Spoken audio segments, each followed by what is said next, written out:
Good evening, and welcome back. Tonight, we are stepping away from the noise of the modern world and journeying into the quiet, gilded corridors of the 17th century.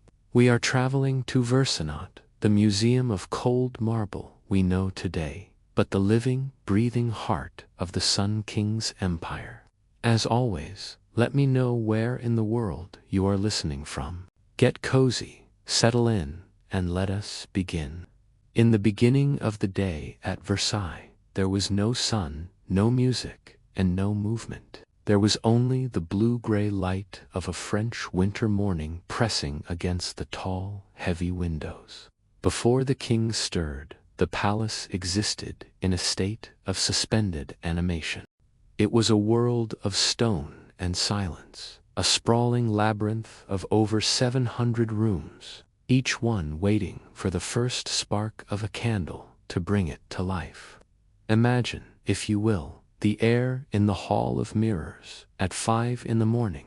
It is cold, a deep, biting chill that seeps through the floorboards and settles in the velvet hangings.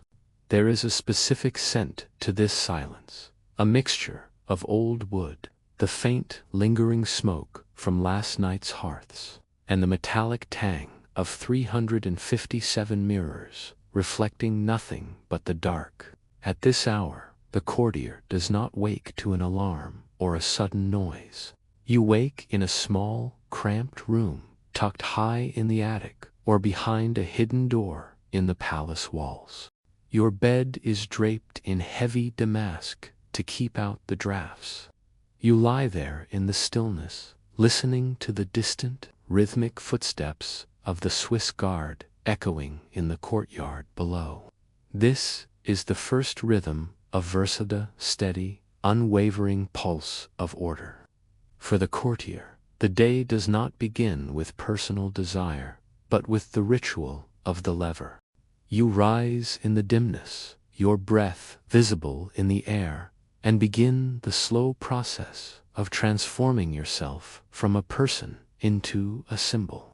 The clothing of the 1680s was not designed for comfort, it was designed for presence. You feel the weight of the silk stockings, the tightness of the breeches, and the heavy embroidered vests, the justacorps which pulls at your shoulders. Every button is a task, every lace is a commitment. You move slowly, for in Versailles, to hurry is to be common. To rush is to admit that you are not a master of your own time.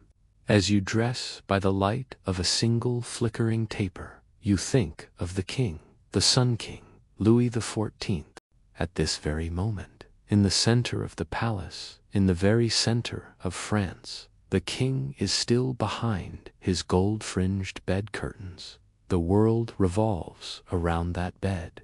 The sun will not truly rise until he allows it. You leave your room and begin the long walk toward the royal apartments.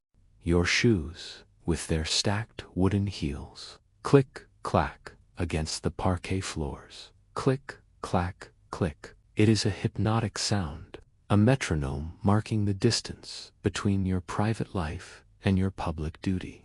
The hallways are miles of shadows. You pass through the Salon of Venus, the Salon of Diana, and the Salon of Mars.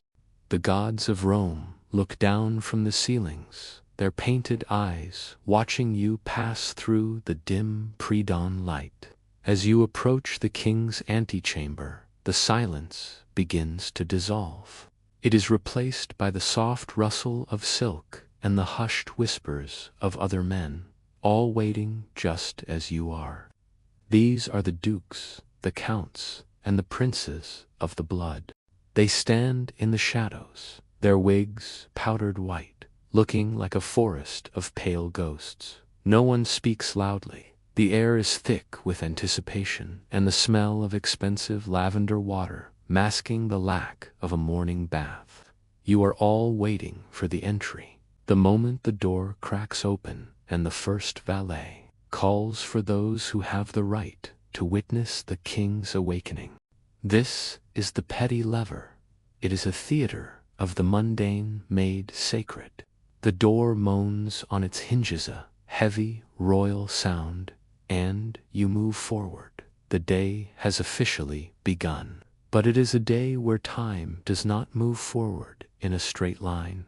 It moves in circles, in bows, and in the slow, agonizingly beautiful patterns of the most elaborate court in human history. The transition from the petty lever to the grand lever is not a sudden shift, but a slow, tidal swell. If the first hour was a private awakening, this second hour is the birth of a public god. As a courtier, you have moved from the chilly, shadowed hallways into the king's bedchamber. The air here is different. It is warmer, heated by the breath of dozens of noblemen and the concentrated glow of massive candelabras. The scent is a dense, hypnotic fog of ambergris, rosewater, and the slightly metallic temps of heating silver. Imagine the room. Every inch of the wall is covered in rich crimson damask, woven with gold thread that glimmers like a dying ember in the morning light. The ceiling is a vast, painted sky where gods and goddesses lounge on clouds, looking down with indifference at the crowded room below. This is the stage, and you, standing in the third row of courtiers, are both an observer and an actor in a play that has no end. The king is now out of bed. He is seated in a large, velvet-covered armchair. He wears a short dressing gown, and his legs, the legs of a dancer, of which he is so proud, are visible in their silk stockings. The room is silent, save for the rhythmic scritch-scritch of the fire being stoked in the hearth and the rustle of heavy fabric. No one speaks unless the king addresses them. The silence is heavy, a physical weight that encourages the mind to drift, to settle into the tiny details of the moment. Watch the first physician. He approaches the king with a gravity usually reserved for high mass. He examines the king's pulse, his tongue, and his general constitution. In the philosophy of Versailles, the king's health is the health of France. If his pulse is steady, the borders are secure. If his appetite is good, the harvests will be plentiful. This medical examination is a slow, methodical ritual. You watch the physician's hands old, steady, and methodically they perform the same motions they have performed every morning for decades. Then comes the washing. It is not a bath as we understand it today. Water is considered dangerous, a carrier of miasma. Instead, the king's hands are wiped with a napkin soaked in esprit de Vangelcol. A basin of gold is held by a high-ranking duke. To hold the basin is a prize of immeasurable value. You watch the water ripple in the gold bowl. The light catches the surface, sending dancing reflections across the king's face. The movement is slow. The wiping of each finger is a deliberate act, a sanctification of the royal touch. The room is now filling. The grand lever has begun, and the doors have opened to a wider circle of the court. There are now perhaps 60 or 80 men in the room. Each man is positioned according to his rank. The closer you are to the bed, the more power you breathe. You feel the heat of the bodies around you, the subtle rustle of silk against silk, the faint clinking of sword hilts against buttons. It is a soft, rhythmic soundscape that lulls the senses. Now the dressing begins. This is the centerpiece of the morning, a slow-motion choreography of garments. It is here that the concept of boring history becomes truly meditative. First, the shirt. The king's nightshirt is removed by the master of the wardrobe. For a fleeting second, the most powerful man in the world is bare-chested, vulnerable in the morning air. But the vulnerability is instantly covered. The new shirt folded in a piece of white silk, is brought forward. But who shall hand it to the king? This is the question that governs lives at Versailles. If a prince of the blood is present, it is his right. If the Dauphin, the king's son, is there, the honor falls to him.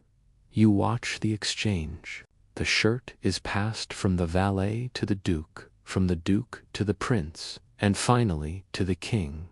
It is a hand-to-hand transit of linen that takes minutes to complete. There is no rush, there is only the ceremony. The fabric is thick, high-grade Flemish linen, and as the king slides his arms into the sleeves, you can almost hear the crispness of the starch. Next comes the neckcloth, the cravat. It is a long strip of lace, delicate as a spider's web. The master of the wardrobe holds it, but the king himself chooses to tie the final knot. Watch his fingers. They are nimble, practiced. He loops the lace, adjusts the fall of the fabric, and settles it against his throat. This small act of personal vanity is the only moment of the morning that belongs to Louis the man, rather than Louis the king. Then the wig. The king's barber brings forth a tray of wigs, each one a mountain of curls, powdered to a ghostly white. The wig for the morning is slightly shorter than the one he will wear for the evening, but it is still a towering achievement of hair and starch. It is lowered onto his head like a crown. Suddenly, the king's face is framed by a white halo, making his skin look darker, more authoritative. The powder from the wig drifts in the air, a fine dust that settles on the red velvet of the chairs and the shoulders of the courtiers. As the king is dressed, he begins to receive solicitations. This is the only time many of these men will ever be this close to him. You see a man in the corner, a minor noble from the provinces, his eyes wide and fixed on the king's profile. He has waited months for this moment, just to be seen, just to exist in the same air as the sun. He will not speak. He will simply hope the king's gaze falls upon him for a fraction of a second. That glance is a currency more valuable than the gold coins in his purse. The king now stands. His breeches are fastened. His blue ribbon of the Order of the Holy Spirit is draped across his chest. His sword is buckled to his waist. With every added layer, the man disappears, and the monument grows. He is now a figure of silver, gold, and blue. He turns toward the fire and asks for his watch. 2 watches are brought to him. He chooses one, hooks it to his belt, and the morning is officially wound. The time of the king is now the time of the world. The final act of the lever is the prayer. The king kneels at a small faldstool. The room, which was filled with the low hum of whispers, falls into a profound, absolute silence. You can hear the crackle of the wood in the fireplace.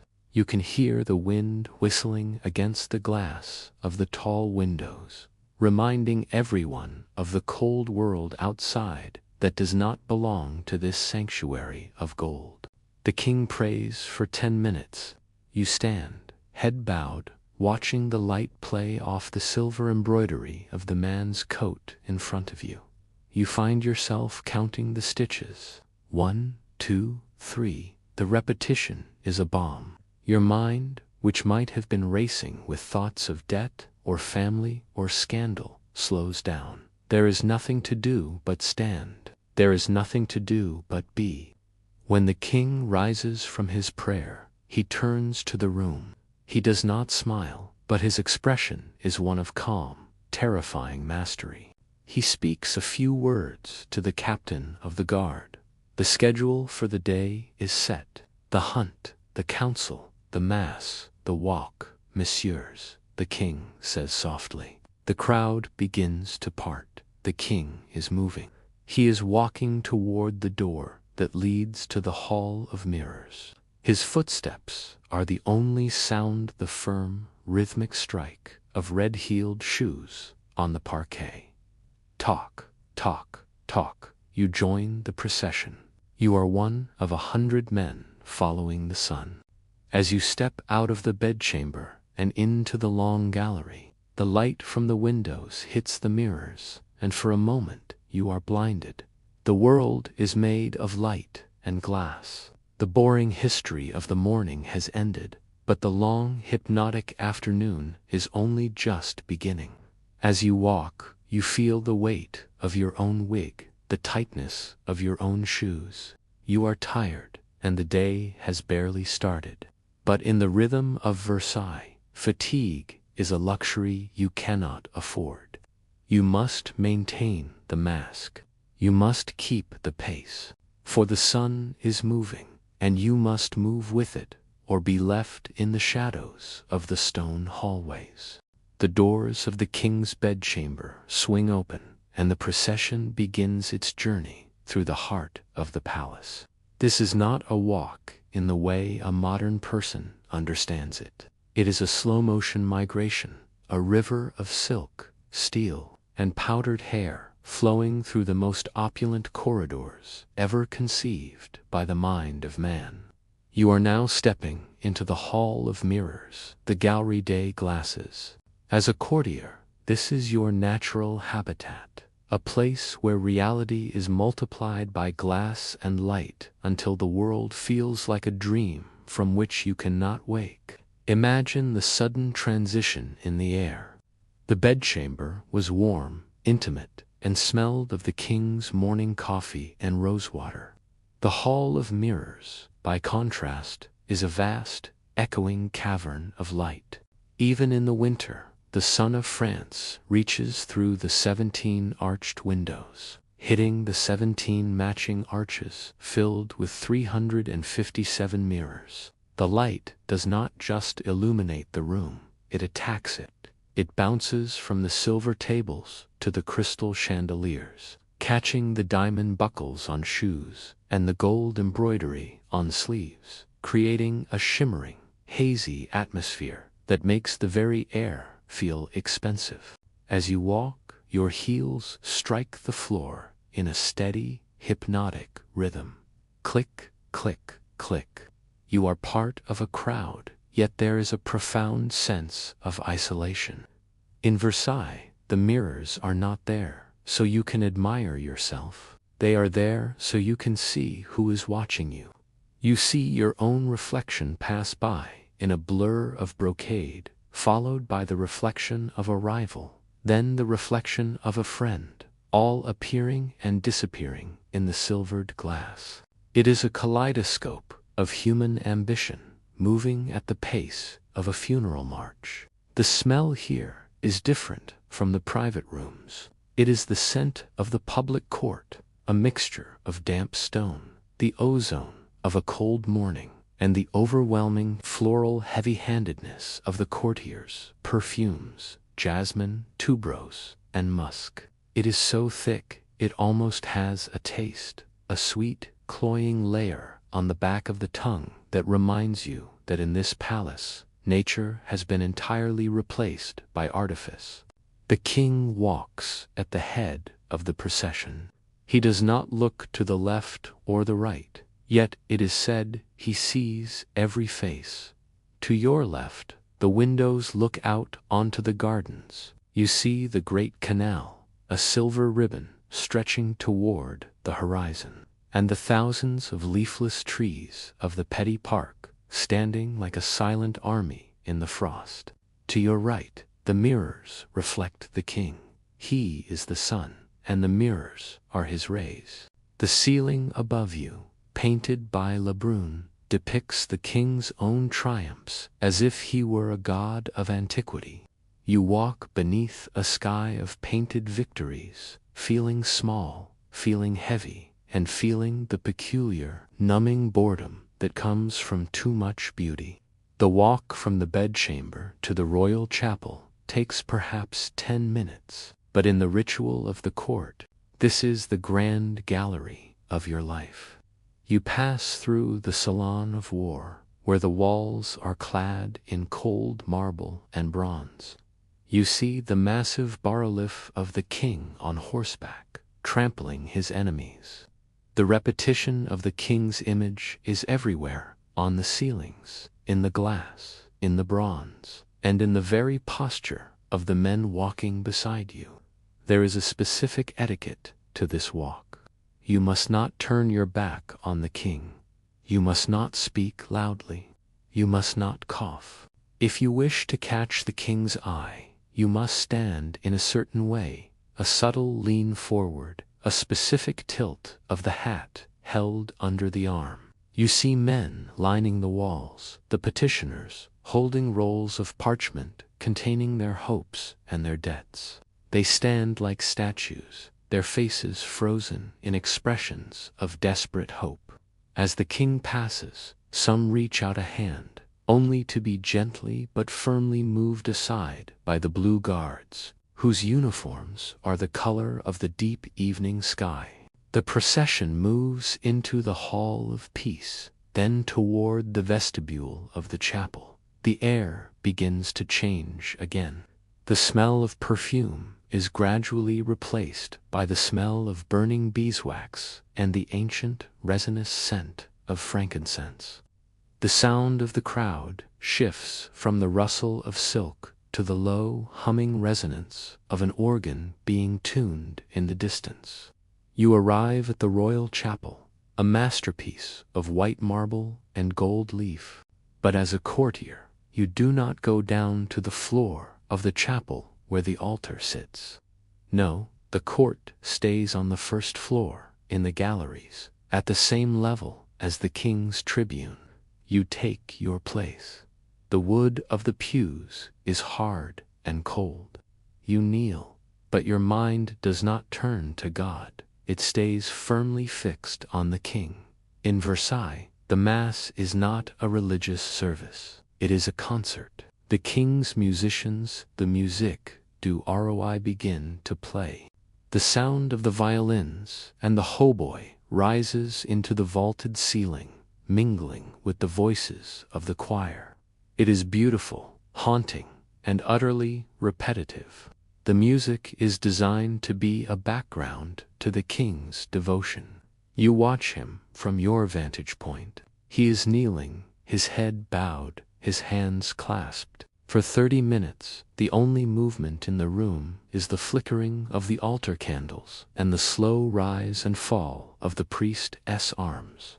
This is the moment where the boring nature of the day becomes a form of meditation.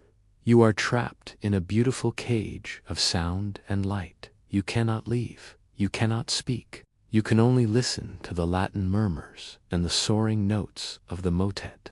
You look at the marble floor below, with its intricate patterns of black and white.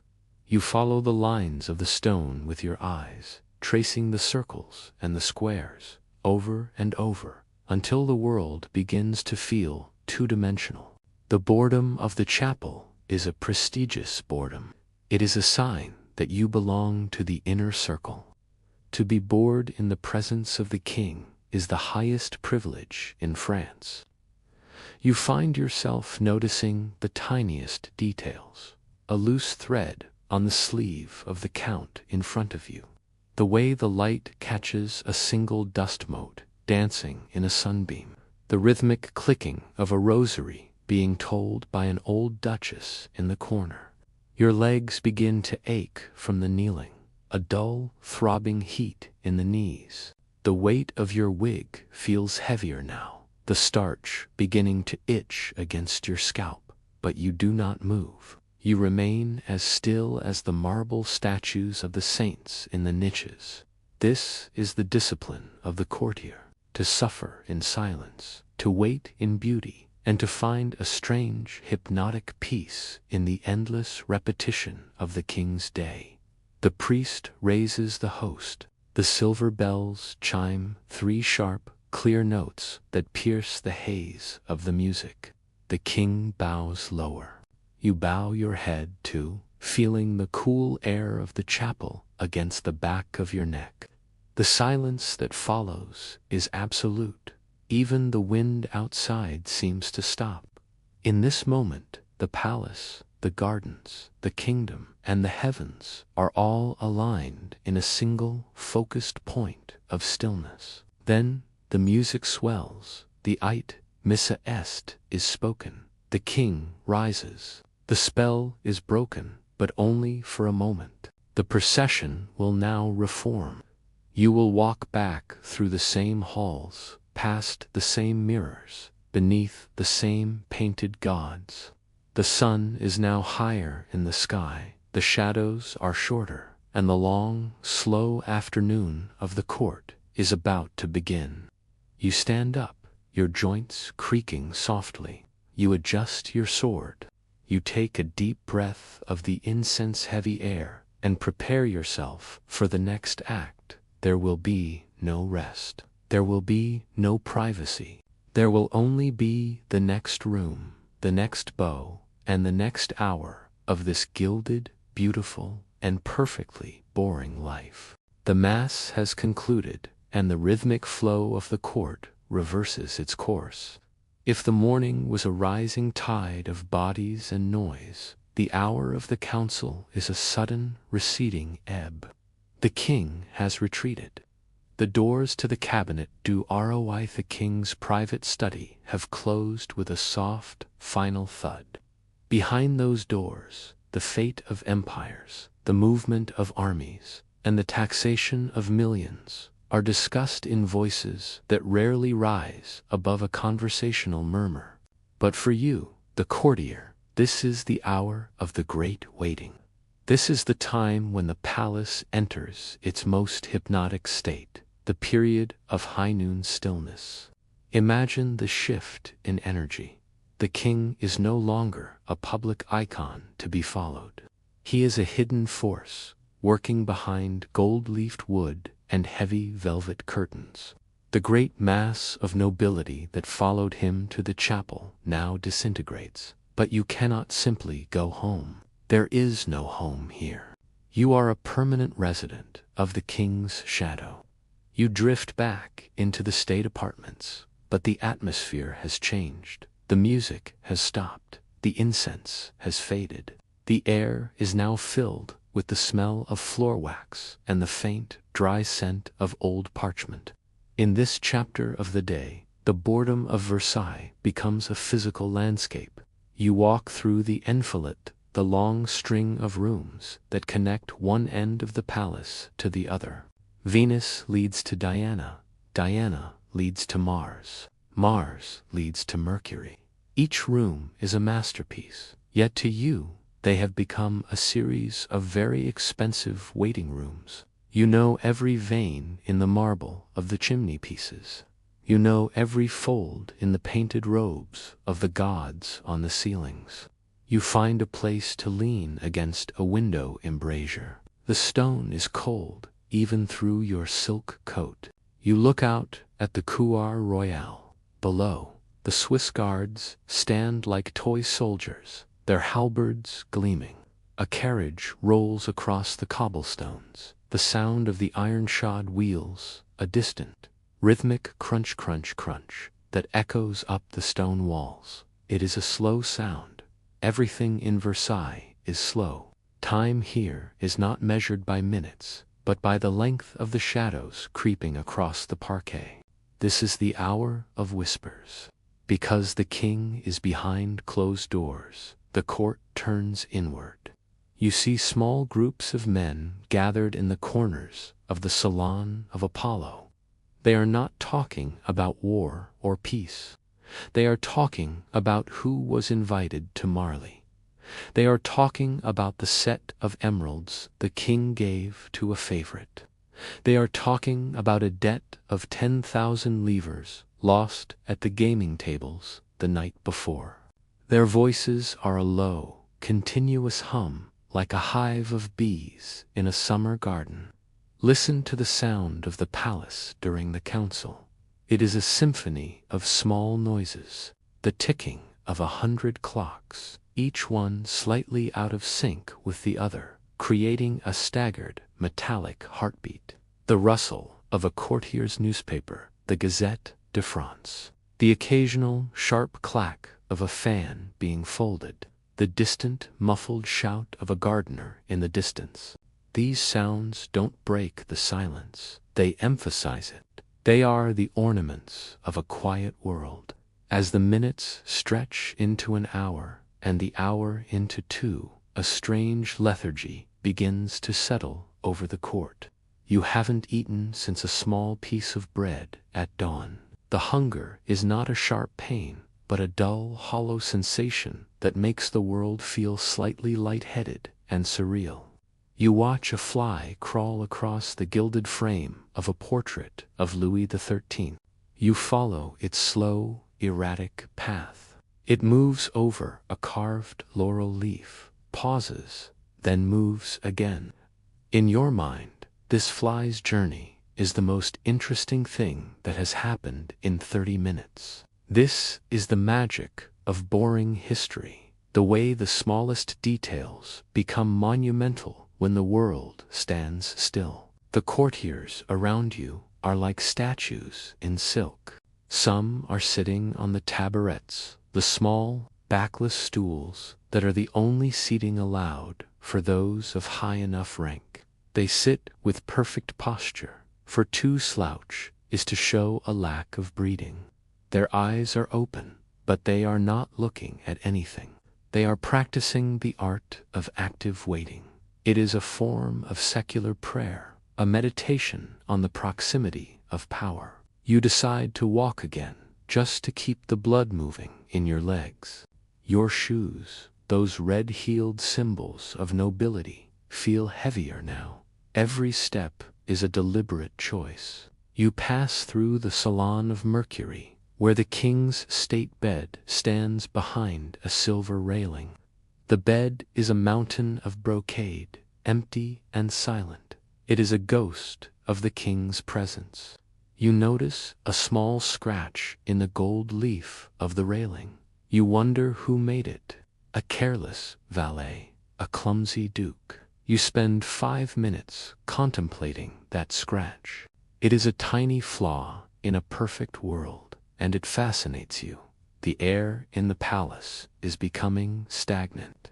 The heat from the morning fires has leveled out, and the scent of the courtiers, that mixture of powder, sweat, and perfume is settling into the fabric of the walls. It is a heavy smell, a golden smell. It makes you feel as though you are breathing in the history of the monarchy itself.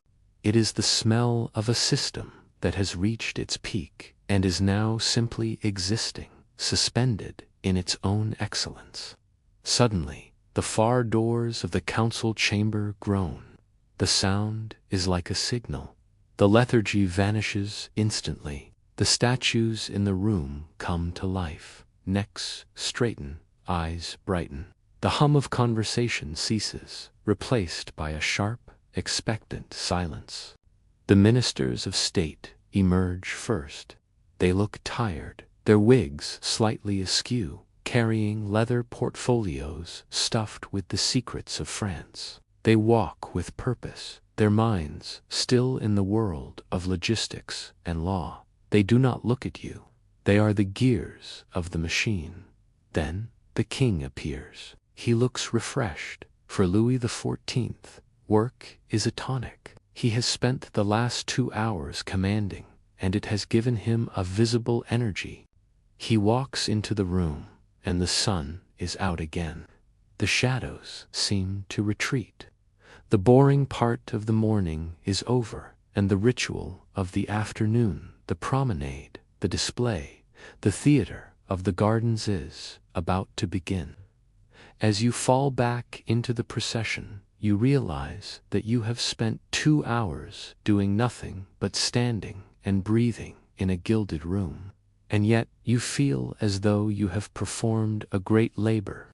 The labor of Versailles is the labor of being seen. You have survived the council hour. You have maintained your place. The king makes a sign. He is going to his windows. He looks out at the gardens, where the fountains are being turned on just for him. You hear the distant, muffled roar of water. The great waters are waking up.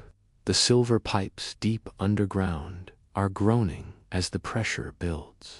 Soon the water will shoot toward the sky, a liquid mirror of the king's own ambition. You prepare your hat, you adjust your gloves. The stillness is gone, replaced by the rustle of the hunt and the promenade. The afternoon is calling, and in Versailles, the afternoon is a long, winding path of gravel and greenery that leads, eventually, back to the dark. The clocks of the palace strike the hour of 1. In the world outside the gilded gates, 1 o'clock is merely a time for sustenance, a brief pause in the labor of the day. But in Versailles, there is no such thing as a brief pause. There is only the transition from one ritual to another. The king has finished his council, and now he must perform the act of eating. This is the grand couvre-feu, public dinnerware. The simple, human necessity of hunger is transformed into a high-stakes theatrical performance. Imagine the room where this takes place. It is often the antechamber of the king's apartments, a space filled with marble, gold, and the heavy, expectant presence of the court. A long, rectangular table is set for one, only one. The king will eat alone, even as he is surrounded by hundreds of people. To watch a man eat might seem like the height of boredom. But for you, the courtier, this is an essential chapter of your day. You are not here to satisfy your own hunger. Your own stomach will have to wait. You are here to witness the royal appetite, for the king's digestion is a matter of state. The table is a landscape of silver and gold. There is the nepha, massive, boat-shaped vessel made of precious metal that holds the king's napkins and cutlery. It is a symbol of his status, guarded as if it were the crown itself. The plates are heavy, solid silver, polished until they reflect the flickering light of the candelabras. The linen is white as fallen snow, starched so stiffly that it holds its shape like a sculpture. The smell in the room begins to change. The scent of perfume and powder is now met by a rising tide of steam from the kitchens. But these kitchens are far away, located in a separate wing to keep the smoke and the smells of cooking from the royal nose. A long line of servants, guarded by soldiers, carries the food through the long, drafty corridors. This is the procession of the king's meat. As the dishes pass, courtiers must bow. The king's meat. The usher calls out, and the crowd parts as if for a religious relic. By the time the food reaches the table, it is often lukewarm, chilled by the long journey through the stone halls. But the temperature of the soup is less important than the ceremony of its arrival. The first courses are laid out, the entree. There are partridges, pheasants, and ducks. There are soups of crayfish and cream. There are joints of mutton and towers of shellfish. The king takes his seat.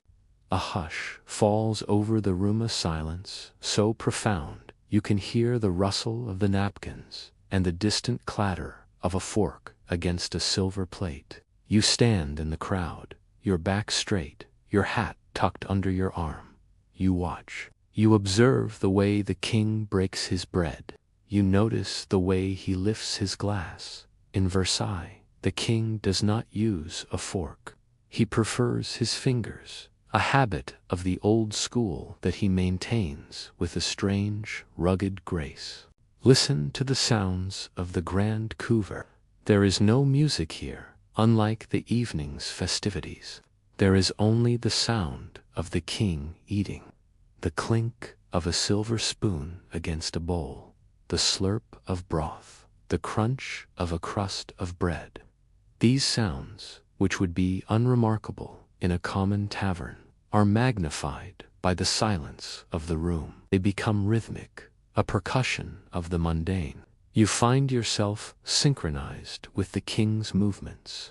When he reaches for his wine, 100 pairs of eyes follow the movement of his hand. When he takes a bite of a peach, a collective, silent breath is held until he swallows. The king is a prodigious eater. It is said his stomach is twice the size of a normal man's, and watching him work through the courses is a hypnotic experience. He eats with a steady, unhurried pace. He is a machine of consumption. One dish is removed, another is placed. The grand O-Fi-C-A de la Bouche, the great officer of the mouth, oversees every transition with the solemnity of a high priest. He tastes the food before the king, a relic of the days when poison was a constant threat, but now it is merely another layer of the dance. As the king eats, he might occasionally speak to a courtier standing nearby.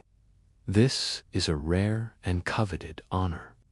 You see a marquis lean in, his face glowing with a mixture of terror and delight as the king asks a simple question about the weather or the hunt. The marquis answers in a hushed, respectful tone, his words brief and polished.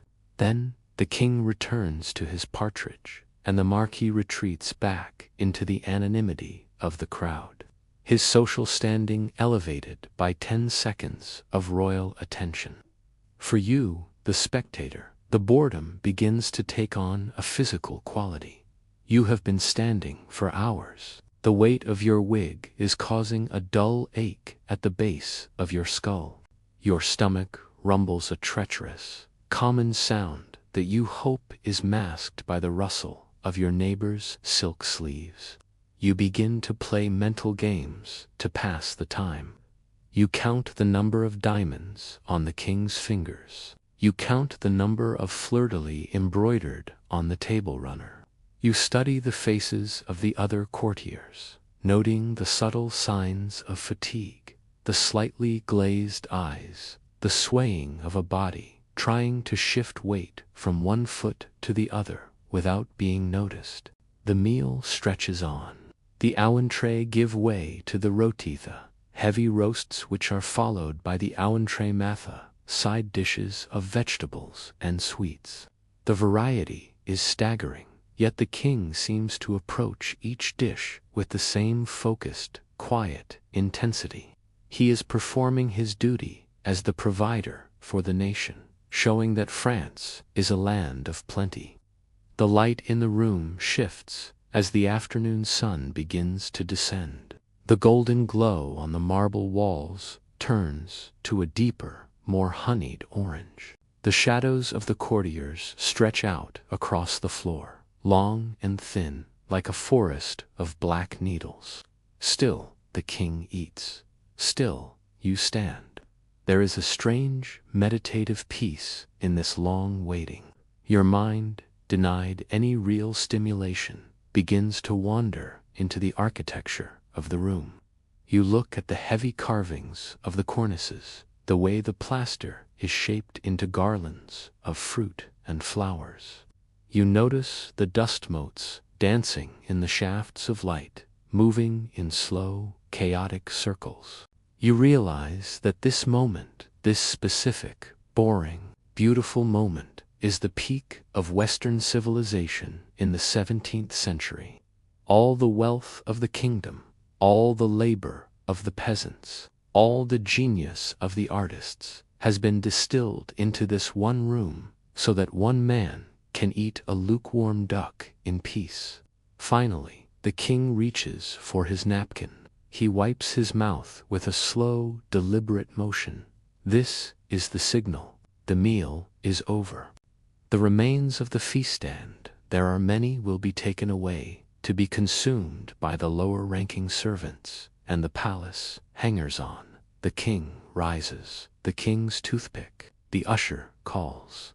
A small gold case is brought forward. The king takes a sliver of wood, uses it briefly, and then stands. The room stirs. The statues come back to life.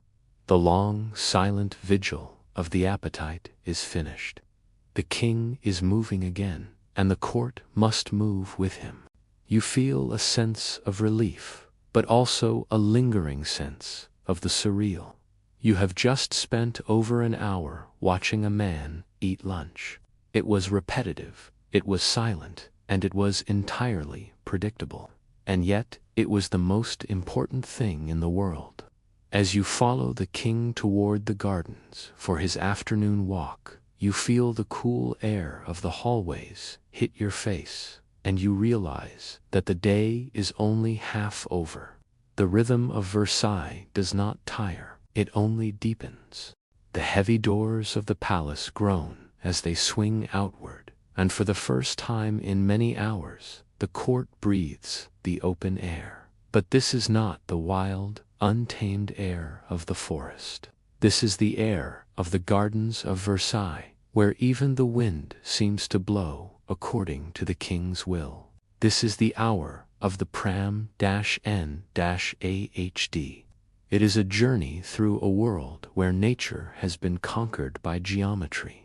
And as a courtier, you are now a moving part of a vast, living map. Imagine the transition from the golden confinement of the Grand Couvert to the bracing, crystalline cold of the terrace. The sky is a pale, porcelain blue, and the sun, though lower now, glints off the frozen surfaces of the fountains.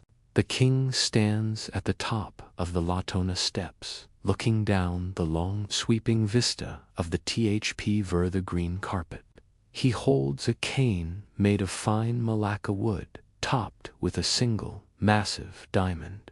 He is not merely walking, he is inspecting his creation. You follow behind him in the wake of the royal wake. The soundscape changes instantly. The muffled whispers of the indoor galleries are replaced by the rhythmic crunch of gravel underfoot. Crush, crunch, crush. Thousands of tiny limestone pebbles shift beneath the weight of hundreds of noblemen. It is a dry, repetitive sound that anchors the mind. You walk down the wide central path, and the sheer scale of the space begins to press upon you. Everything is aligned.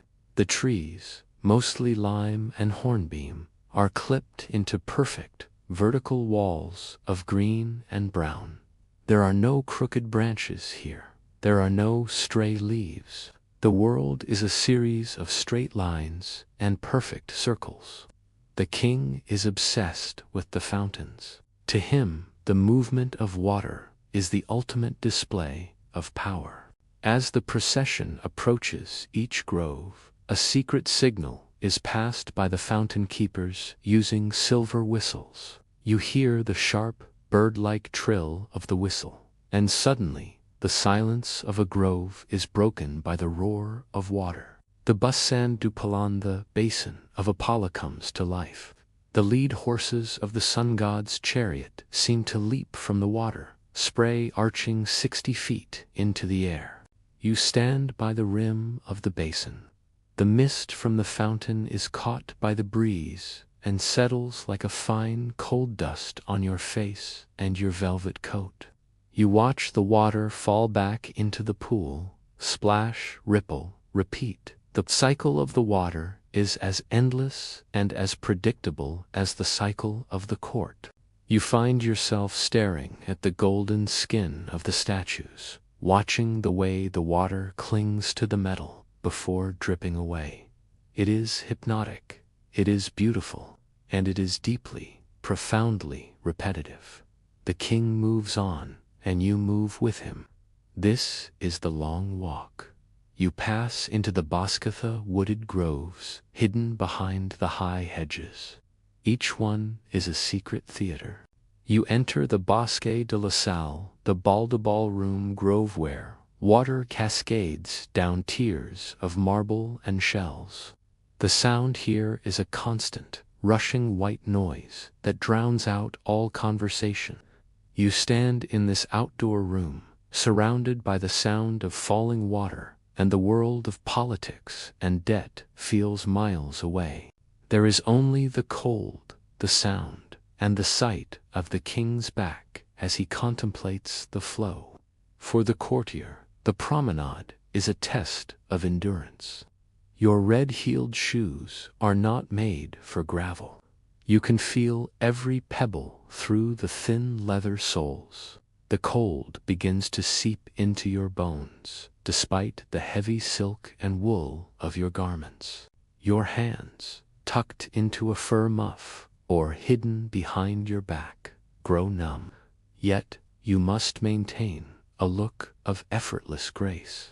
You must walk at exactly the same pace as the king, not too fast, which would be aggressive, and not too slow, which would be disrespectful. The boredom of the walk is a physical weight. You have seen these fountains 1,000 times. You know exactly when the water will rise and when it will fall.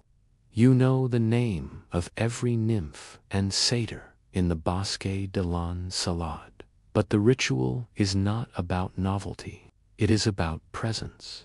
By walking this path, you are confirming your place in the universe. You are a moon orbiting the Sun King, held in place by the gravity of his favor. As you reach the Petit Parquet, the king might pause to feed the exotic birds in the aviaries, or to look at the orange trees housed in the oranzer. The scent of citrus, heavy and sweet, wafts from the massive stone gallery where the trees are sheltered for the winter. It is a strange, tropical ghost in the middle of a French winter. You close your eyes for a moment and breathe it in the smell of sun-drenched earth and white blossoms. For a second, the palace disappears, replaced by the dream of a warmer world. But then, the king's cane taps against the stone. Tap, tap, the procession moves again. The light is now turning to a deep, bruised purple. The long shadows of the statues stretch across the lawns, looking like giant dark fingers pointing back toward the palace. The great waters are turned off, one by one, as the king leaves each grove. The roar of the water fades, replaced once again by the silence of the garden and the crunch of the gravel. You turn back toward the palace. The windows of the Hall of Mirrors catch the last rays of the sun, turning the building into a wall of fire. It is a sight of terrifying beauty. You realize that the entire day has been a slow climb toward this moment of light. And now, the descent into the evening begins. As you climb the steps back to the terrace, your legs are heavy, and your breath comes in short, white puffs in the evening air. The promenade has lasted 2 hours. You have walked miles in a circle, only to end up exactly where you started. This is the essence of Versailles.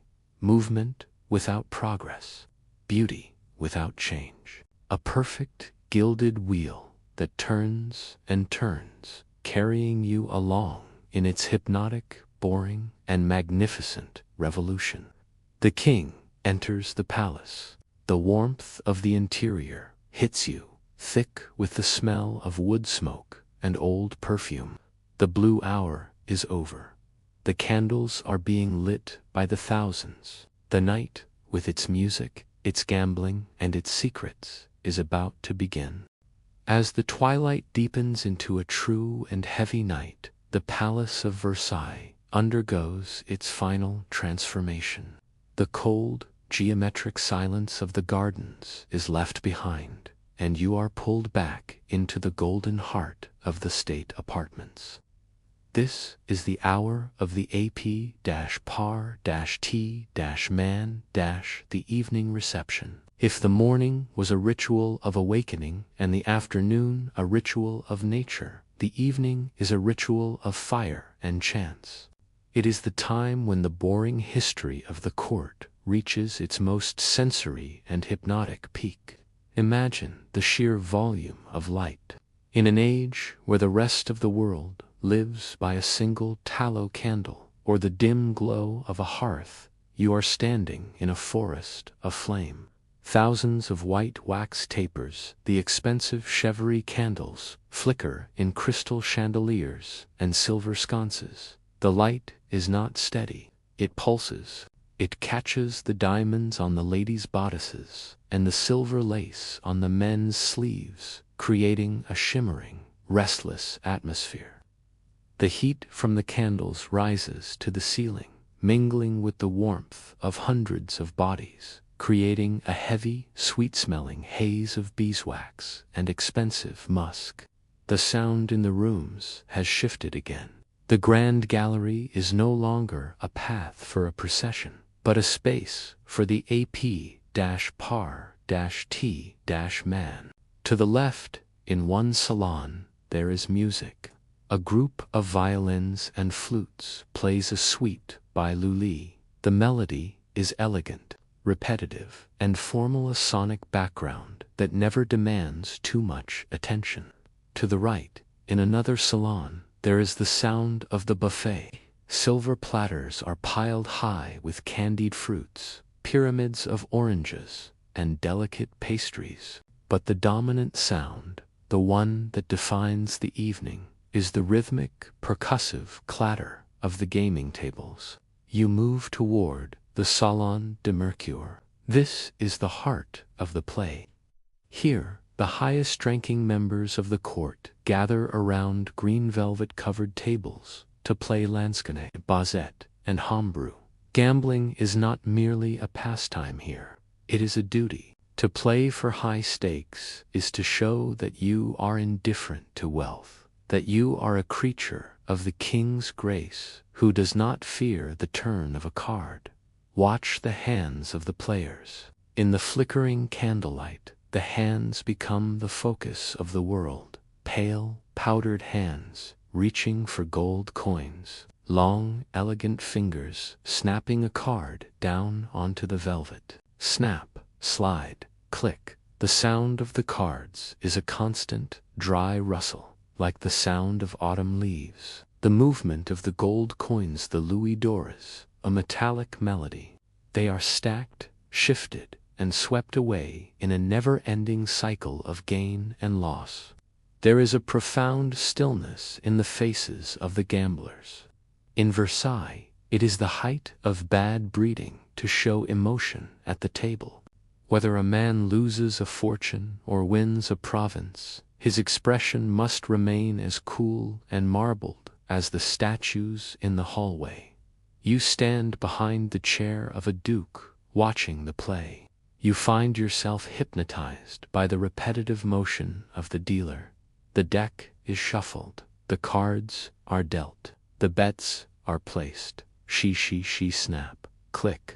It is a loop of human behavior, performed over and over under the watchful eyes of the painted gods on the ceiling. The boredom of the evening is different from the boredom of the morning. It is a dense, luxurious boredom.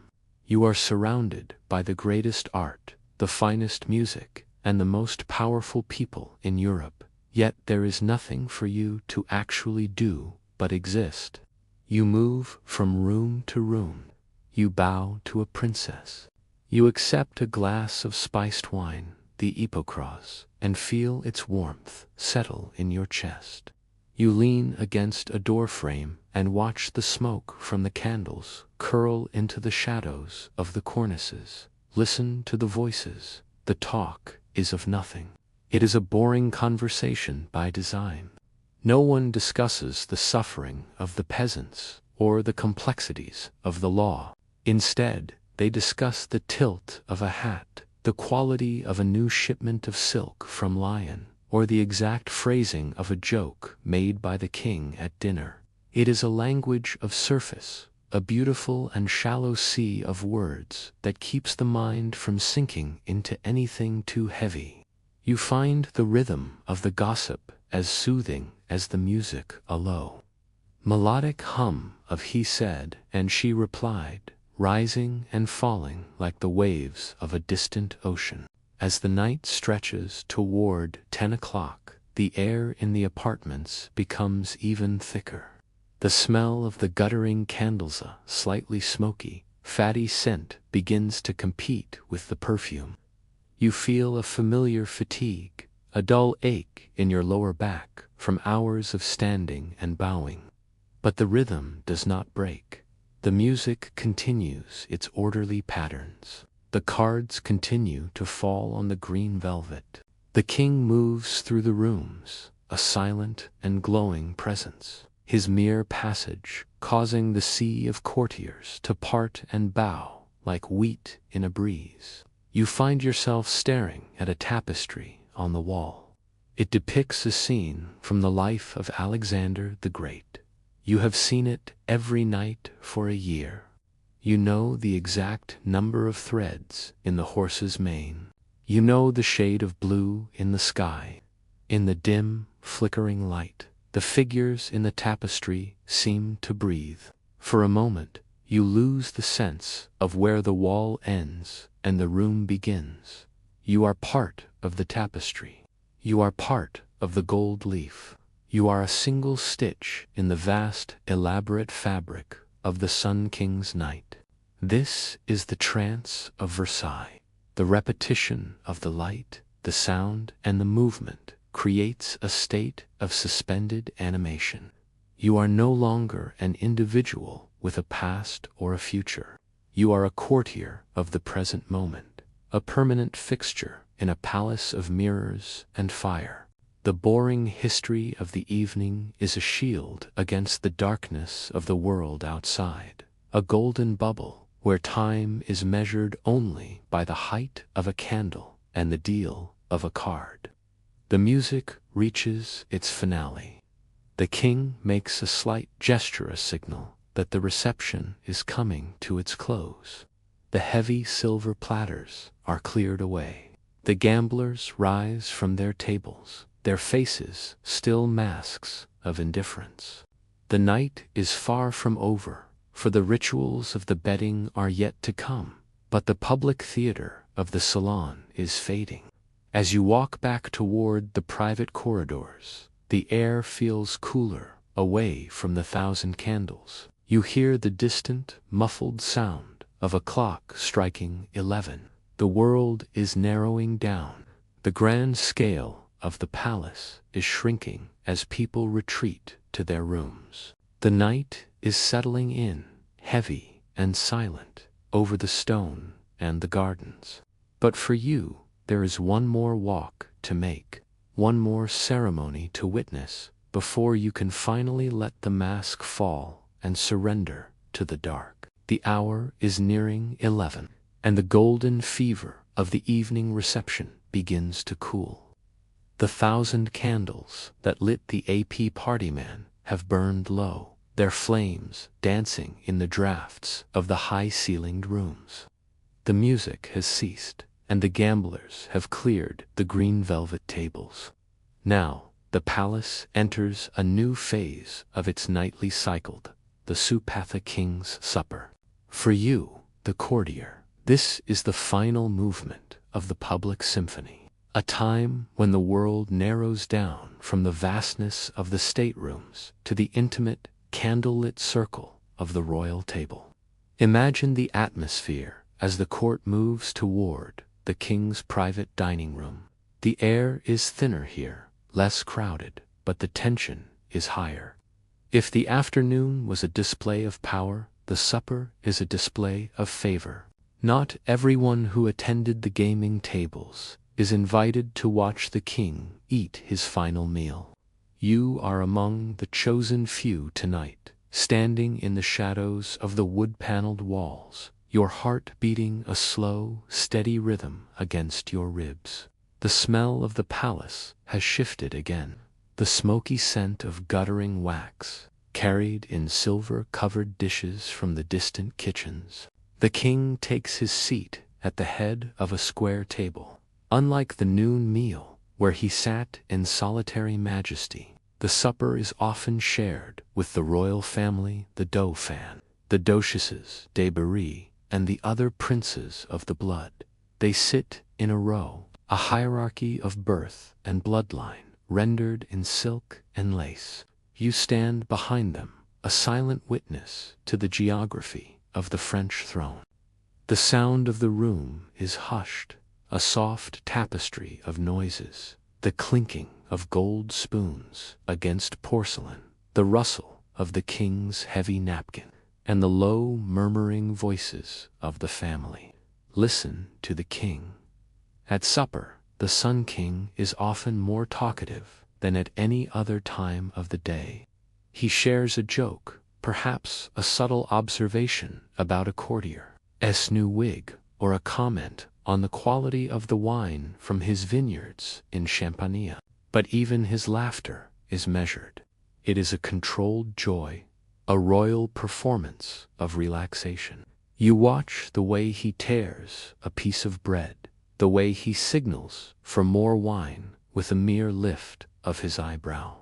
It is hypnotic to watch a man who has spent 14 hours being a god finally sit down to be a father and a master of the house. The meal consists of many courses, served in the service à la Française style, where multiple dishes are placed on the table at once. There are salads of winter greens, flavored with vinegar and sugar. There are towering platters of cold meats, glazed in aspic, that glimmers like jewels under the candlelight. There are soups, the potasse that the king consumes with a steady, rhythmic focus. You watch the steam rise from his bowl, swirling into the shadows of the ceiling. For the courtier, this is the height of the evening's boring beauty. You are standing perfectly still, your legs aching, your stomach empty, watching a family eat. It is the most mundane act in the world, performed with the highest possible stakes. In the silence of the room, you find your mind drifting into the details of the decor. You study the silver-gilt salt cellar on the tabula masterpiece of tiny sculpted tritons holding up a shell of salt. You follow the grain of the oak paneling, the way the gold leaf has been rubbed thin by the shoulders of generations of courtiers. You notice a single drop of wine on the tablecloth, a tiny crimson blemish on the perfect white linen. You watch it soak into the fabric, spreading slowly, a small, dark sun in a galaxy of starch. These tiny observations are your only company in the long, silent hour of the supper. The light in the room is different now. The massive chandeliers of the Hall of Mirrors are far away. Here, the light comes from silver branch candlesticks on the table, creating a warm, golden pool in the center of the room and leaving the corners in deep, velvet shadow. The faces of the courtiers, standing along the walls, are half hidden, their eyes reflecting the tiny sparks of the candle flames. We are all ghosts in the king's dining room, waiting for the signal that our day is finally permitted to end. As the king reaches the final course, the atmosphere lightens further. Small plates of marzipan, crystallized violets, and wedges of cheese are brought forward. The king peels a pear with a silver knife, his movements slow and precise. The sound of the blade against the fruit soft, wet scritches, the only sound in the room for a full minute.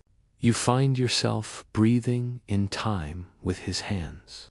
The repetition of the day has worn down your senses until you are a mirror of the environment around you. You are no longer thinking of your debts, or your family in the provinces, or the cold room waiting for you in the attic. You are simply a witness to a pear being peeled in the year 1685. The king finishes his fruit and rises. This is the signal for the Grande Couchata great bedding ceremony to begin. The family rises with him, their chairs scraping softly against the parquet floor. The supper is over. The public life of the king is almost at an end. He turns and walks toward his bedchamber, the same room where the day began, so many hours ago. You follow in the smaller, more exclusive procession. The hallways are quieter now. The palace servants are already at work in the other wings, snuffing out the candles in the great apartments, their long poles reaching up into the darkness to extinguish the flames with a soft, smoky poof. The smell of extinguished waxa, bitter, charred scent follows you like a ghost. The world is closing in, the great machine of Versailles slowing its gears for a few hours of uneasy sleep. As you reach the antechamber of the king's room, the air feels heavier. The boring history of the day is reaching its conclusion. Soon, the king will be behind his curtains. Soon, you will be allowed to seek your own bed. But first, there is the final ritual, the most intimate of all. The choosing of the candle holder, the removal of the sword, the final bow. You stand in the dimming light, your shadows, long and thin, against the marble. You are tired, a deep, bone-weary fatigue that makes your limbs feel like lead. But there is a strange satisfaction in it. You have survived another day in the most beautiful, most grueling, and most repetitive place on earth. You have played your part in the theater of the sun. As the king's door opens for the final time tonight, you take a deep breath of the lavender-scented air and prepare yourself for the end of the day. The king enters his chamber. The doors do not close yet, for the coucher is a public act for those of rank. You find your place against the wall. The rhythm of the morning is about to be played in reverse. The day is ending exactly as it began, with a man, a bed, and a room full of people watching him sleep. The circle is closing. The long, gilded day that began with the first light of the levee now returns to its origin in the king's bedchamber. This is the grand Kushatha, great bedding. If the morning was the rising of a god, the evening is the slow, methodical cooling of the sun. As a courtier, your eyes are heavy, your limbs are weary from miles of marble and gravel, but you must remain sharp. In these final moments of the day, a single gesture or a whispered word from the king can change a man's fortune before the candles are snuffed. Imagine the room now. It is the same crimson and gold sanctuary where we began, but the atmosphere has thickened. The air is warm and heavy, smelling of the wood smoke from the great hearth and the lingering scent of the Hippocras wine from the king's supper. The shadows are long, dancing high up the walls where the carved cornices meet the painted ceiling. The king is standing in the center of the room, a pillar of gold and blue, surrounded by his most faithful servants. The ritual begins with the removal of the sword. This is a moment of profound symbolism. The king unbuckles the heavy, jeweled belt that carries the weight of French justice. He hands the sword to the captain of the guard. It is a soft, metallic sound, the clink of the scabbard against the belt that signals the king is no longer a commander, but a man seeking rest. You watch from the shadows of the antechamber, the rhythmic silence of the room, broken only by the crackle of the fire and the hushed rustle of silk. Then comes the most coveted moment of the night, the handing of the candle. The king looks around the room, his eyes scanning the faces of the dukes and princes. He is looking for the man he wishes to honor tonight. He selects a small silver candlestick with a single burning taper. He holds it for a moment, then hands it to a chosen courtier.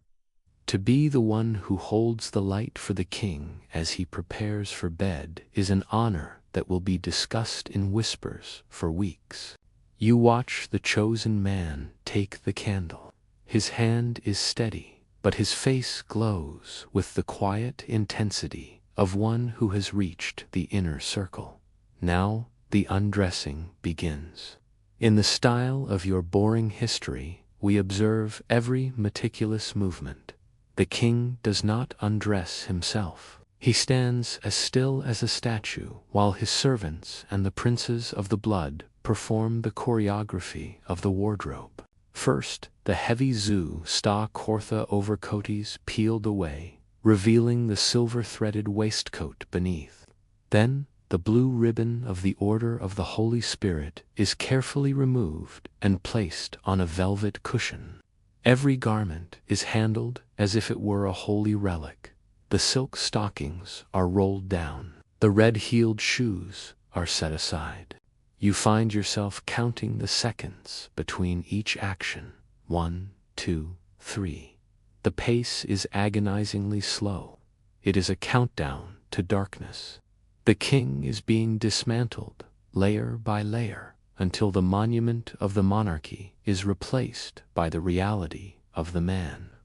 The most hypnotic part of the Courtier is the ritual of the nightshirt. 2 officers of the wardrobe hold up a large, white silk square to serve as a screen, shielding the king from the eyes of the crowd as he changes from his day shirt into his night linen. You see only the flickering shadows against the silk, the movement of arms, the tilt of a head.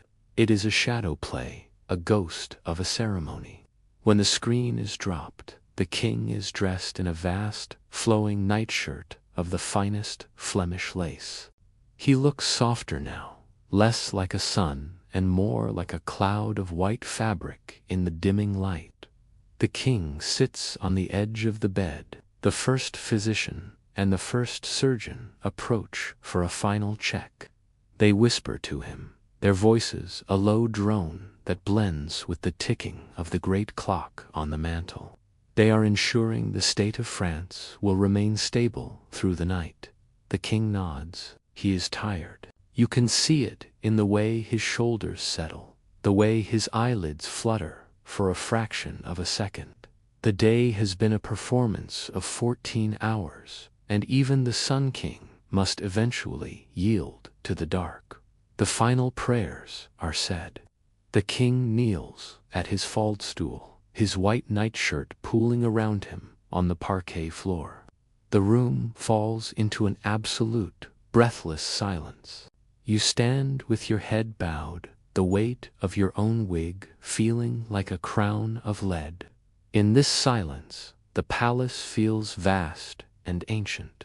You think of the miles of gardens outside, the frozen fountains, the silent statues, all waiting for the sun to return. You think of the thousands of people sleeping in the wings of this great stone labyrinth, all bound together by the rhythm of this one man's breath. The king rises and climbs into the great bed. The mattress of feathers and silk groans softly under his weight. The first valet approaches the bed. This is the moment of the Levensnotha. Let us rise, though it is the end of the day. The king gives the orders for the following morning, the time of the waking, the location of the hunt, the schedule of the council. His voice is a low, rhythmic murmur, the final notes of the day's music. "Good night, gentlemen," the king says. The curtains of the bed, the heavy, gold-fringed damask are pulled shut. Swish. The rings slide across the rod with a metallic rattle that echoes in the silent room. The king is gone. He is behind the veil. The crowd begins to back away. You do not turn your back on the bed. You retreat toward the door, bowing to the empty air where the king once stood. The candles are being snuffed out, one by one. The honor of the candle courtier leads the way out, the small flame bobbing in the darkness of the hallway like a lonely star.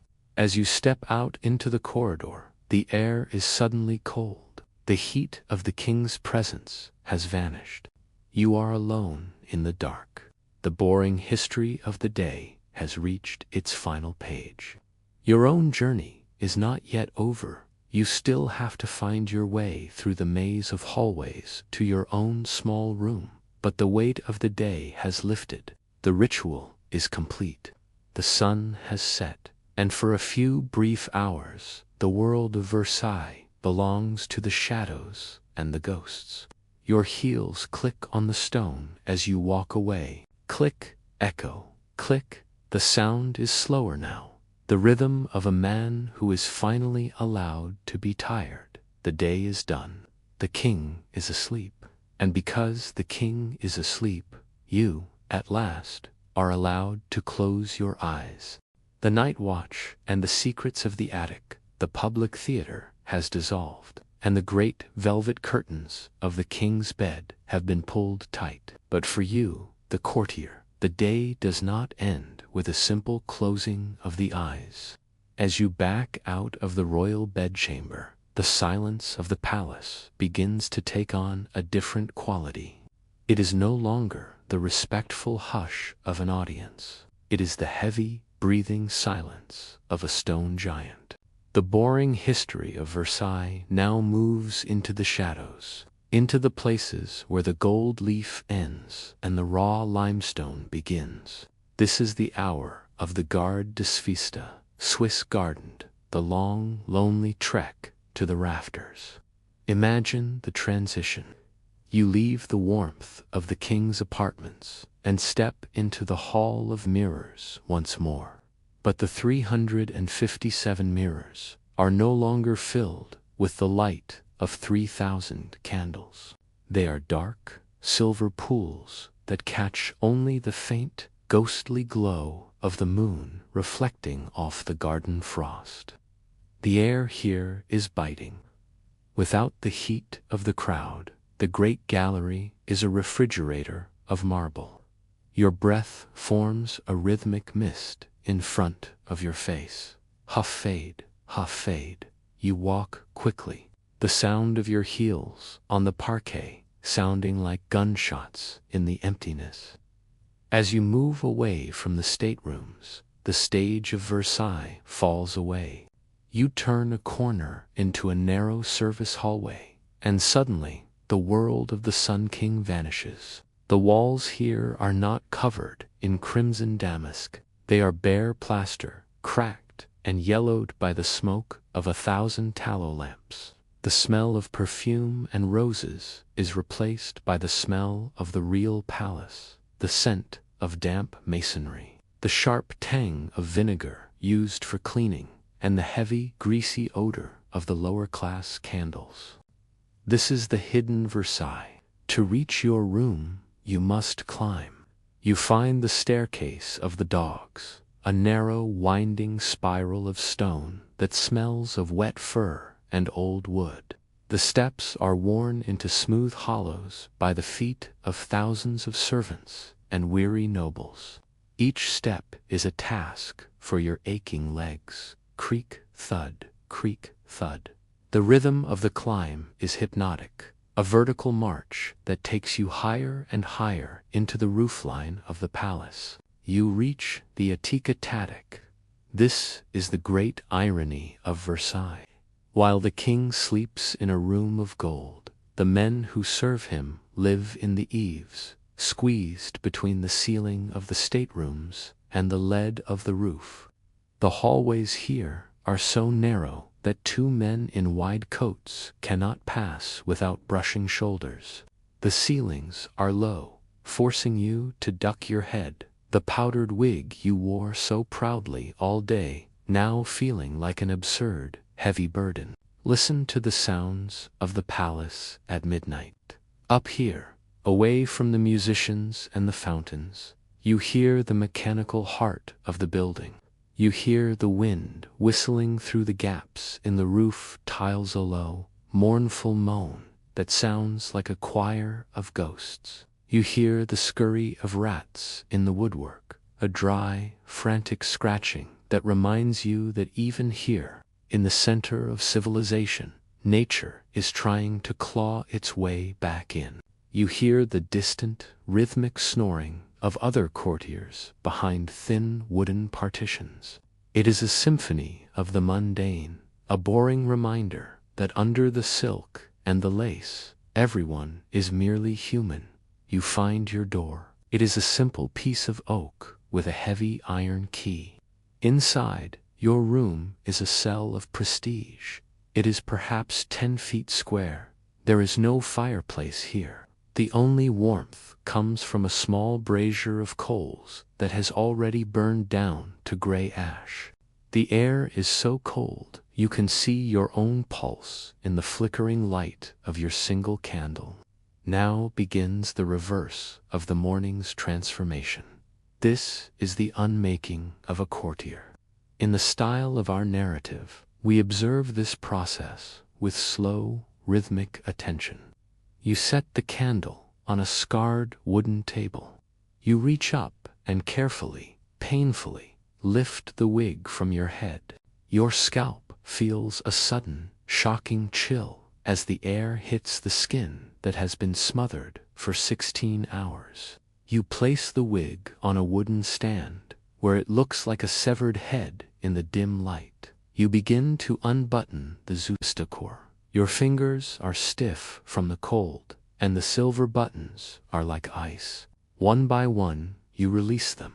Click, click, click. The heavy coat is laid across a chair, then the waistcoat, then the shirt.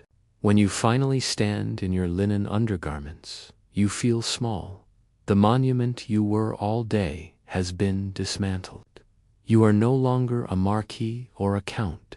You are a tired man in a cold room at the top of a forest of stone. You wash your face in a basin of water that has already begun to form a thin skin of ice. The water is a shock, a sharp needle of reality that clears the haze of the evening's wine. You dry your skin with a rough towel, the fabric scraping against your face.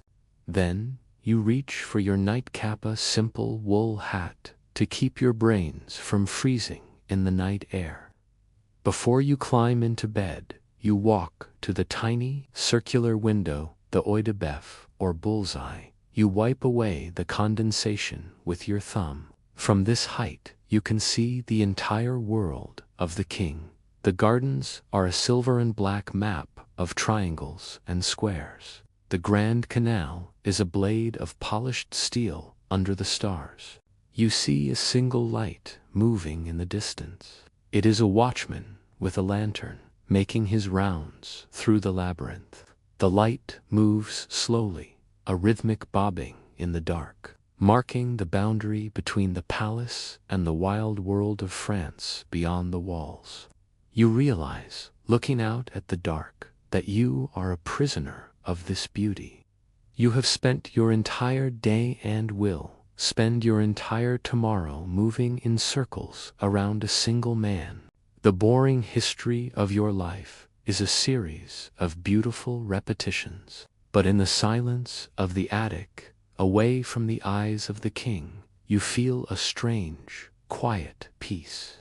The mask is off. The performance is paused. You climb into your bed. The mattress is stuffed with straw and wool, and it rustles loudly as you settle in. You pull the heavy blankets up to your chin, tucking them in to trap the fading heat of your own body. You blow out the candle. The smoke from the wick rises in a thin, gray ribbon, smelling of charred fat. It is the final scent of your day. You lie in the absolute dark, listening to the palace breathe. The wood of the roof beams groans as it settles in the cold. A clock far below strikes the Hafawa single, deep bong that vibrates through the stone of the walls and into your very bones. Your mind begins to drift. The images of the day pass behind your eyelids like a magic lantern show. The king's hand, the gold plates, the spray of the fountains, the flicker of the gaming tables. They are no longer events, they are patterns. They are the wallpaper of your existence. You find yourself falling into the rhythm of the palace's night, the slow, steady pulse of the Swiss guard's footsteps in the courtyard, the wind in the tiles, the ticking of the hidden clocks. You are 150 feet above the king's head. You are a ghost in the rafters. And as the cold finally numbs your limbs and the silence fills your ears, you surrender to the only thing in Versailles that is truly free: sleep. The palace has finally achieved its most profound state of stillness. In the deep, hollow hours between 2 and 4 in the morning, the boring history of Versailles transitions from the physical world into the realm of the subconscious. You are submerged in the darkness of your attic room, buried beneath layers of wool and linen, but your mind does not leave the palace. For a courtier, even sleep is a continuation of the court. The architecture of the building, the miles of corridors, the thousands of mirrors, the rigid geometry of the trees seeps into your dreams, creating a distorted, hypnotic version of the life you lead by day. Imagine the dreams that haunt a man who lives in a world of glass. In your sleep, the hall of mirrors does not end. It stretches for eternity, a golden tunnel where the mirrors reflect not only your face, but every version of yourself you have ever been. You dream of walking that gallery, but the parquet floor is made of water. Splash, ripple, step. You are trying to reach the king, who sits at the far end on a throne of ice, but every time you take a step, the mirrors ripple like a disturbed pond. The faces of the other courtiers look out from the glass, their eyes unblinking, their powdered wigs turning into white smoke that fills the air. It is a slow, rhythmic nightmare, a cycle of pursuit where no one ever catches anyone, and the only sound is the ticking of a clock that has no hands. This is the boring history of the soul. In these dreams, the repetitive rituals of the day are amplified and slowed down until they become surreal. You dream of the grand couvre, but the table is a mile long. You watch a silver dish travel from the far end of the room, passed from hand to hand by 1,000 silent valets. You wait for it to reach you, your hunger a dull humming ache, but the dish never arrives. It moves in a perfect, geometric circle around the room, forever out of reach. You hear the rhythmic clinking of the silver clink, clink, clinka sound that becomes a heartbeat, steady and unwavering, echoing the pulse of the palace itself. Outside your window, in the real world, the gardens are dreaming too. The statues of the gods, cold and white in the moonlight, seem to shift on their pedestals. Apollo, Diana, and Neptune stand guard over the silent water. In your dream, the fountains begin to flow, but they do not spray water, they spray liquid light. The sound of the gardens at night, the wind in the hornbeams, the distant cry of an owl in the petit parka filters into your sleep, turning into the rustle of silk and the hushed whispers of long-dead kings. You feel the weight of the palace pressing down on you, the millions of tons of limestone and marble, a heavy, silent blanket that keeps you pinned to the earth. The dreams of a courtier are never private. They are populated by the same people you see every waking hour. You see the king's face, magnified and glowing like the actual sun, filling the sky of your dream. He does not speak, but his gaze is a physical weight. You find yourself bowing in your sleep, your muscles twitching beneath the blankets as you perform a phantom reverence. The etiquette of Versailles is so deeply ingrained in your bones that even your subconscious follows the rules of the I-T-Ket. You dream of a door that will not open because you have not scratched it correctly. You dream of a sword that will not stay buckled. You dream of a wig that is growing, its white curls tangling around your limbs like vines, holding you fast in the center of the Cour Royale. listen to the silence of the attic. It is punctuated by the small, rhythmic noises of the night. A floorboard in the hallway groans as it cools, a sound like a heavy sigh. A mouse nibbles at a stray crumb in the corner, a fast, percussive scratching. Far below, in the courtyards, the Swiss guard changes watch. You hear the distant, metallic ring of a halberd striking the stone clack, followed by the low, rhythmic murmur of the password. These sounds don't wake you. They weave themselves into the fabric of your dream. The halberd becomes the king's cane tapping on the floor. The password becomes a secret whispered in the salon of Venus. There is a strange, melancholy peace in this part of the night. The boring history has stripped away the ego and the ambition. In the dark, the duke is no different from the valet. The queen is no different from the seamstress. All are caught in the same web of stone and shadow. You feel the palace breathing around you, a slow, deep inhalation of cold air and an exhalation of dust and history. The building is a living thing, and you are a cell within its body. As the hour of 4 approaches, the dreams begin to thin. The surreal geometry of the water floors and the ice thrones fades, replaced by a gray, misty anticipation. The subconscious knows that the cycle is about to reset. You feel a rhythmic tension building in your chest, a premonition of the first spark of the morning candle. The boring history of the night is almost over, and the boring history of the day is waiting in the wings, ready to begin its next performance. You roll over in your bed, the straw of the mattress rustling with a dry, papery sound. The blankets are heavy, and your room is still an icebox, but the quality of the darkness is changing. It is no longer the pitch black of midnight. It is the deep, bruised violet of the pre-dawn. You are suspended in the blue hour once more, that thin sliver of time where the world is neither awake nor asleep. In this moment, you are at your most vulnerable and your most honest. You realize that you love this palace, even as it exhausts you. You love the rhythm, even as it bores you. The repetition is not a cage. It is a heartbeat. It is the only thing that keeps the world from falling back into the chaos that existed before the first stone of Versailles was laid. You find yourself counting your own breaths, matching them to the imagined ticking of the king's clock far below. 1, 2, 3. The silence is absolute now. Even the wind has died down.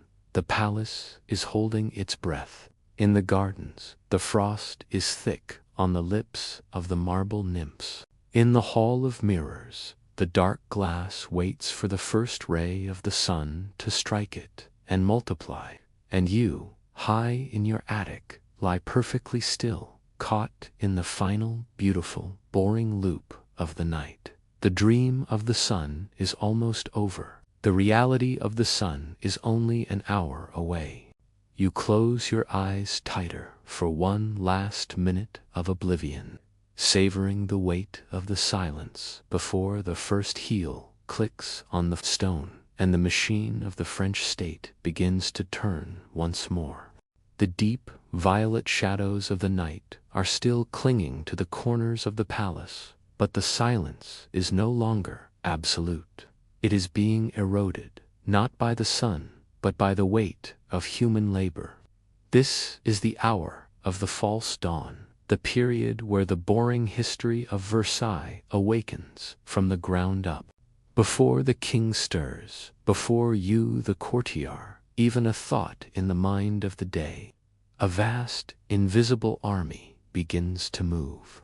It is a symphony of low-stakes movement, a rhythmic awakening that prepares the stage for the performance to come. Imagine the sound of 500 hearths being tended at once. Deep in the bowels of the palace, in the stone-paved corridors that the public never sees. The wood carriers are moving. Thud, shuffle, thud. The heavy logs of oak and beech are carried on backs and in carts, their rough bark scraping against the limestone walls. You hear the rhythmic chink of the iron shovels as the ash from yesterday's fires is cleared away. It is a dry, dusty sound. The smell of the palace changes again, shifting from the cold, stagnant air of the night to the sharp, biting scent of fresh wood smoke and the alkaline temps of wood ash. This is the labor of the small people who make the great people possible. As you lie in your attic bed, half-conscious, the vibrations of this movement travel through the very bones of the building.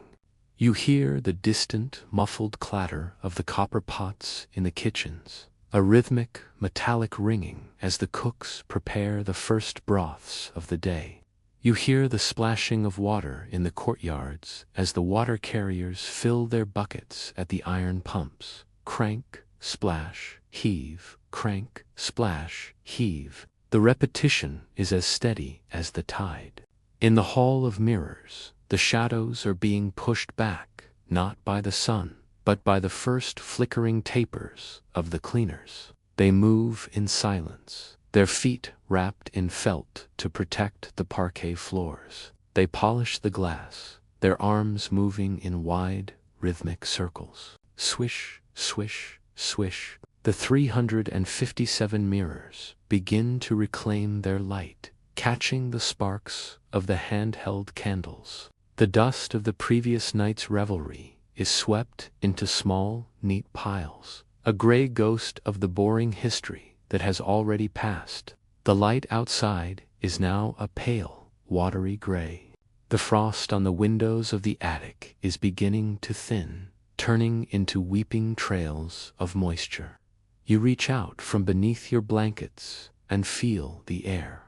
It is still freezing, but it has lost the dead, heavy quality of midnight. The world is beginning to breathe again. You hear the first bird in the gardens single. Lonely robins, singing a sharp, repetitive melody against the vast silence of the stone. Now the movement reaches the upper floors. The valets and the maids are stirring. You hear the soft clack of doors opening and closing down the long, narrow hallway.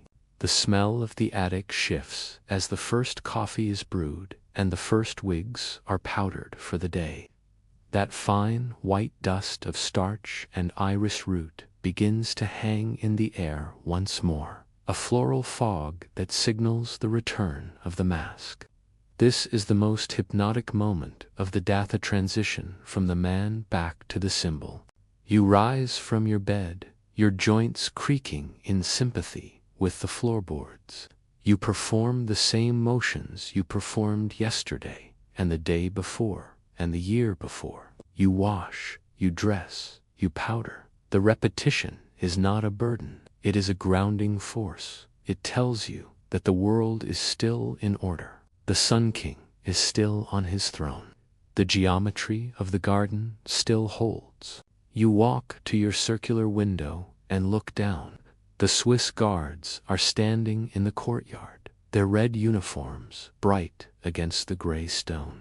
They are as still as statues, but you can see the white puffs of their breath in the air. The first carriage of the morning rolls through the gates, the iron wheels sounding a rhythmic clatter, clatter, clatter on the cobblestones. The machine of Versailles is fueled and ready. The boring history of the new day is about to be written in the same ink as the old. The sun finally breaks the horizon. A single golden spear of light hits the top of the chapel roof, turning the lead and the gold leaf into a blinding flame. It travels down the facade, hitting the windows of the king's bedchamber. The blue hour is over. The silence is gone. As you step out of your room and begin the long descent down the spiral stairs, you feel the rhythm of the palace take hold of your heart. You are ready to bow You are ready to wait. You are ready to be bored in the most magnificent way imaginable. The day has begun.